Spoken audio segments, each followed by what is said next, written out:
AJB TV, ka danna subscribing domin samun shirye-shiryen mu cikin sauki da zarar mun inna lillahi wa inna ilaihi raji'un. Allah ya jikanka, Allah ya saka huta, Allah ya ramshe ka.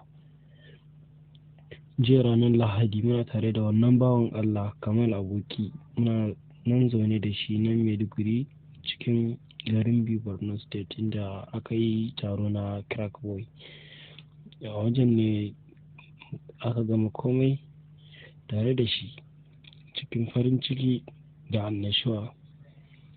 Wannan bawan Allah ya tashi yau da safen yau wanda kenan zai koma gida kenan, ga abin da ya same shi haɗarin mota suka yi a hanya. Inna lillahi wa inna ilaihi raji'un. Allah ya saka huta, Allah ya sa mutu a hutu ce.